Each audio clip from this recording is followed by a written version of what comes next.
Hi everyone, welcome back to the Geordie View. So Newcastle United drew 1-1 with Wolves last night. Pretty frustrating result, to be honest. We take the lead and then a bit of sloppy defending costs were. Looking at the lineup, I was pretty happy to see Martin Dubravka come back in for a Darlow. I had a feeling that would happen given the reports this week. I wasn't so happy to see likes of Kraft, Joelinton and Shelby start though, because I thought they've just been underperforming to keep the pace. But it was Shelby helped set up the first chance of the game. The brilliant ball to Almiron, who just beats the offside trap. Thinking, and he's got a lot of space ahead of him. You think he's going to bury it, but he just hits the post. Not a bad effort, but a chance wasted there. Another chance came when Saint-Maximin did brilliantly to get through the Wolves fence. Plays it to Willock. He has the shot saved by Patricio. Back to Saint-Maximin, he puts in, but it was offside, and I wasn't even up to celebrate because I knew the flag was just going to go up there and then. First big chance for Wolves. Ball came into Adama Traore, who heads it off the post, and it comes back off Dubravka. And then Traore set up a chance for Pedro Neto, probably the main danger man now since Raul Jimenez has been out for a long time, and he had a shot just wide. But then we took the lead. Saint-Maximin, brilliant again. He puts the cross in, it doesn't work out, but then Ryan Fraser, who came on for Almiron at half time, I'm hoping this injury to Almiron isn't so serious. But Steve Bruce looks pretty worried about it. But Fraser put the ball in, and there was Lascelles to head it home, just like he did in this fixture last season, to open the score in.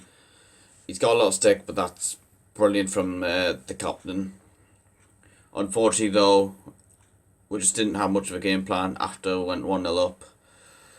And Neto gets the ball, he beats Jamaal Lascelles. For me, this is why Paul Dummett needs to be starting. Like, I wouldn't be getting rid of Jamaal Lascelles yet, because how many young players have we written off so early, gotten rid of them, and then they look good once they come close to their peak. But he should have done better against Neto. For me, Dummett would have just put the tackle in. But when it comes in, Isaac Hayden, he needs to do better there. I know he's not naturally a centre-back, but he needs to be doing better against Ruben Neves. A lot of people are blaming Martin Dubravka for the goal, but for me, Hayden needs to be doing a lot better. And it's a good header, to be fair to him.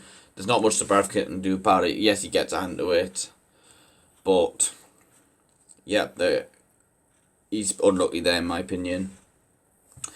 We did have chance towards the end. Jacob Murphy, who came on, did brilliantly and to set up Joelinton. He has a shot. It's not even actually a bad shot, to be fair to him, but it's saved by he beat Patricio, but it's cleared out by Saiz. I don't think that's ever a penalty, to be honest. It's just a good clearance off the line, because there were fans suggesting could we have had a penalty at that moment in time. But then Wolves did have the chances to win the game. It was especially this ball into Ruben Neves, but his header spectacularly saved by Dubravka. I thought, this is in. It's a repeat of 2 years ago when they scored right at the end, beat with 2-1. But thankfully, Dubravka made the save. If anything, that just makes up for earlier in the game. So we'll just finish 1-1.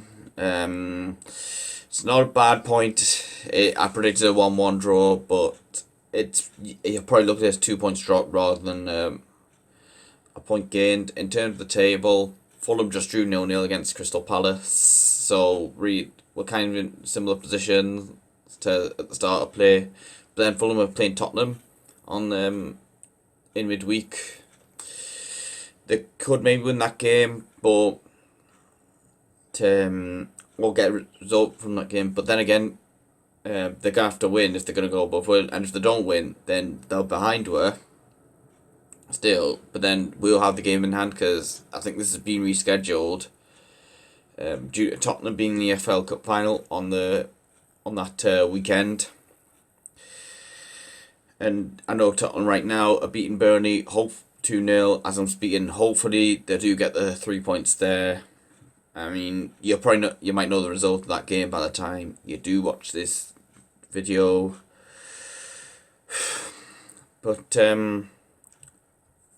unfortunately, we had Kraft going off and Saint-Maximin going off injured. I really hope, we've got to hope, that they're not out for too long. Saint-Maximin apparently was a groin, so that always worries you. But I'm hoping it does. If that's the case, then I'd love to start Ryan Fraser a lot more. He gets the assist tonight. I think we should look to start him more games. We can't. It's not like we've got turned to Christian Atsu. Yes, I know Atsu's been named in the squad, but Fraser is clearly the better player. And if Almiron's injured, I'd maybe look to play Joe Willock in his position, more further forward, because I think he's more naturally number 10. And then I'd probably look to start Matty Longstaff, but knowing Steve Bruce will probably just took Jeff Hendrick back in the side. I think West Brom, again, is another big game. You could say they'll probably look against Brighton Hove Albion. That free kick. Let us know what you thought on that one, by the way. And actually, West Brom do have another game against Everton before the play-offs. And Brighton missed a couple of penalties. I've seen that game, kind of like why Brighton are definitely in trouble, or not out the woods either. Level on points with us, and they've just not been able to finish the chances. I mean, I do feel we'll finish above Brighton once we get Callum Wilson back. But yeah, that's pretty much all I've got to say for this video. Don't forget to hit like, subscribe to the channel, check out my social media pages in the description below. Thanks for watching the video, and I'll see you later.